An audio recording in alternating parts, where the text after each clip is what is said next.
What is going on, guys? NYG Mafia here, back at it again with another video. In today's video, we're going to be talking about the Giants' offensive line and how impressive their performance has been lately. And I just want to say, if you could drop a like, subscribe, I would really appreciate that. I just got a new sub, I believe, like 20 minutes ago. I forgot your name. Thank you to him, though. And yeah, you're a part of the Mafia now, so let's get it. So we're going to be talking about the Giants' offensive line today. So, obviously, as of late, they've been doing amazing. And it's just crazy how much it's changed. Because I really think it was Mark Colombo and how he was coaching the line. And I think that's what led to Judge firing him, ultimately. In the first, I believe it was 6-7 games, the offensive line was horrible. And there's no other way to put it. The offensive line really, really sucked. And they were allowing sacks to Daniel Jones. Daniel Jones was tumbling, rolling, because there was no proper protection there for Daniel. And he didn't have enough time to throw the ball. Saquon in his first 2 games could not run the ball anywhere. Although against the Steelers they were okay, the offensive line, but Saquon could not really run the ball in his first 2 games. Even in the beginning, Devontae Freeman wasn't going anywhere with the ball. But in the Gallman era, you could say, he's maybe a better running back because he's just great in my opinion. But the offensive line has really shaped it up, and it's awesome how much they've done it. I'm going to just pull up the stats right now. Andrew Thomas, 0 sacks in the last 6 games. Very, very, very impressive. They all have PFF grades above 68. I believe Andrew Thomas had the highest amongst all rookie tackles last week, and I think he was like 3rd amongst all rookies, no matter what position. So, found that really, really, really impressive, and they're going to continue to improve, I think. So, yeah, moving on from that, these are the big 4, in my opinion. These 4 guys right here. Andrew Thomas, Matt Parrott, Shane Lemieux, Nick Gates. Now, you could include Will Hernandez in there, but he's not like these 4. These 4 are different, man. Gates has been playing awesome lately. All these guys have been playing awesome. Gates and Lemieux especially. Andrew Thomas has been shaping it up lately. He's looked fantastic. He had an 87 PFF grade against, I believe it was, who were we playing last week? Against the Seattle Seahawks.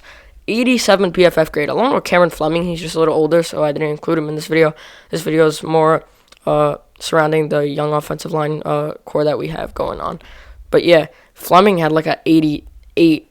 He had a higher one than Andrew Thomas. Parrott didn't play, obviously. He hasn't played in a little while because of COVID. But what we saw from him was great. He was, in Week 6, he had the highest PFF grade on the whole team, I believe.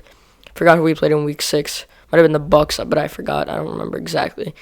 And yeah, Parrott played good. Lemieux is a tough guy, man. He'll shove you. He'll push you around. But most of all, he doesn't draw penalties. He doesn't do anything like that. So he's physical, but to the extent where he doesn't draw penalties or he doesn't do anything like that.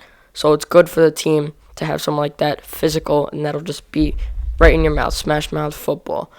Nick Gates we have here, who's been playing surprisingly good lately. He's filling in for Spencer Pulley, who obviously opted out of the year, and John Halapio, who was supposed to be the starting center, but I believe he opted out also. Because John Halapio looked really good, actually, and he would have been a center, but center for us this year. But Nick Gates has looked really good, and I think they're going to bring him back for the year. So I just want to pull up one clip and show you guys this. So just watch. Plus the tight end, Ingram, Let me just roll it back. So it starts now. Let's pause. So Gallman, we see Gallman here. He's going to run. And look at these 2. Gates and Lemieux. And this is on a pretty good Washington football team defensive line. Matt Ioannidis, Chase Young, all those guys on this offensive line. Gallman has a wide open gap to get through there and run into the end zone. Watch. Right there. So, we could rewatch that one more time. Slow down. So, you can see here we got Thomas. We got, believe it was, so Thomas, Lemieux, Gates, Zeitler, and then Parrott or Fleming. Parrott, Fleming, and then the tight end. Receivers plus the tight end, Ingram. So we're going to roll this back. Field. Boom. Rolls right in there. And the holes, the gaps that were created for Gallman are essential. Because people could just say, oh, Gallman's great, but without an offensive line, Gallman may not be able to run. And we know Gallman's run style is much different than many running backs in the league right now. Like Saquon is more of like a dancing back, he just jukes behind the line. Also, Gallman will go in there, he'll hate you. And I don't know if you could consider him a power back, but he's been playing like a power back. He's not insanely fast, but he can move and he can juke. So that's why I really like Gallman. Ignore the printed sounds in the background. I think he could bring a lot to his team. This offensive line is steadily improving and improving and improving. So, obviously, they hired Dave DeGuglielmo. Dave DeGuglielmo is a guy they hired. And, sorry about the printer. But Dave DeGuglielmo is a guy they hired. I'll be right back, guys. Hold up.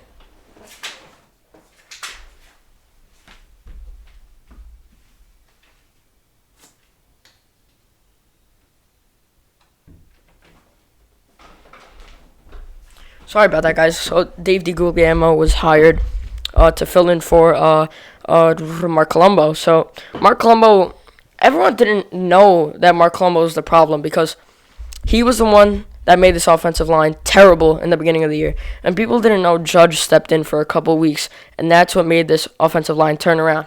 Since he brought in Dave DeGuglielmo, though, I don't think they've allowed a single sack, which shocks me. Daniel Jones has all day to throw it. Colt McCoy even last game had all day to throw it, I should say. It really shocked me how good the team played overall. Now let's get into the young trio. Lemieux, Thomas, and Pert, because you could say Gates also, but these three are all rookies, and they have shocked me. Like, they look like seasoned NFL offensive linemen. Lemieux, awesome.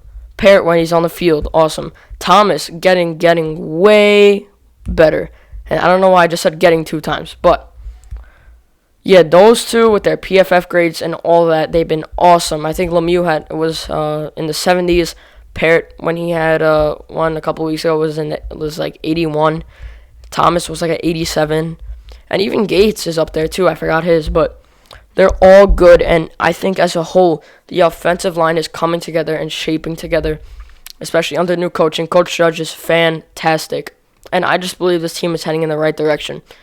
Anyway, guys, that's going to be it for today's video, talking about the offensive line.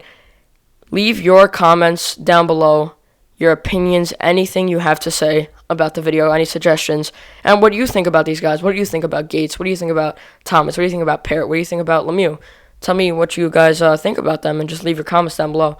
Opinions, anything. Make sure to drop a like and all that. Subscribe if you want to. Anyway, guys, that's going to be it. Peace.